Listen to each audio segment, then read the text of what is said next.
May magandang balita mula sa LTO dahil nailunsad na ang online renewal ng driver's license. Hindi nyo na kailangan magpunta ng LTO mismo para mag-renew. So hindi mo na kailangan mag-absent, hindi mo na kailangan pumila ng mahaba dahil online, pati medical certificate online na din. Ganito ang inyong gagawin. So sa video nito, credit sa LTO mismo. Ayan. Welcome to driver's license online renewal. Para makapag-renew ka ng driver's license mo online, i-download ang eGov.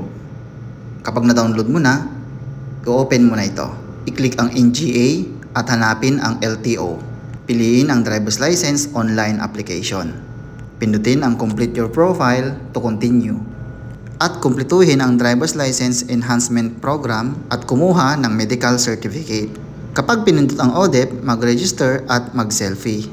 Magbayad at simula ng online learning journey. Kailangan lamang manood at kumpletuhin ang learning materials na nakalatag sa LTO app. Pagkatapos, maaari ka nang kumuha ng exam. Kapag nakumpleto mo na lahat ng topics, makakatanggap ka ng ODEP certificate. At maaari ka nang bumalik sa eGov app.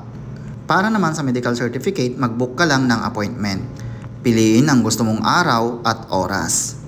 At sagutan ang medical history questionnaire. Pagkatapos, magbayad para sa medical examination.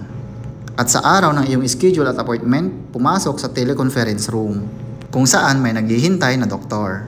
Kumpletuhin ang medical test na ipapagawa sa inyo ng doktor. Kapag nakumpleto ng exam, makakatanggap kayo ng result ng inyong medical exam. Ipapasa ng doktor ang result gamit ang biometric scan at matatanggap mo na ang iyong medical certificate.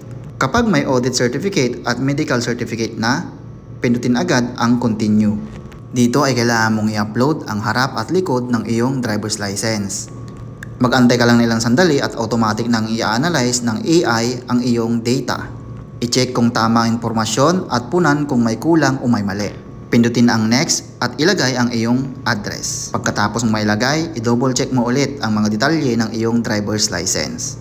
Kapag tama naman, i-upload ang iyong photo at signature ng iyong driver's license. I-review mo ulit kung tama yung mga impormasyon na nakalagay sa iyong driver's license. Kapag okay naman, pwede mo nang isubmit ang mga ito. Makikita dito kung kumpleto ang iyong mga requirements na na-attach sa iyong application. Pindutin ang Applied Driver's License at piliin ang Renewal. Bayaran ang transaksyon at makakatanggap ka ng text message na kumpleto na ang iyong transaksyon. Makikita mo rin dito ang status ng iyong application. Kapag na-approve na, makakatanggap kayo ulit ng text message mula sa LTO. At ang panghuli, piliin kung gusto mong ipa-deliver o pick upin gamit ang LTO tracker.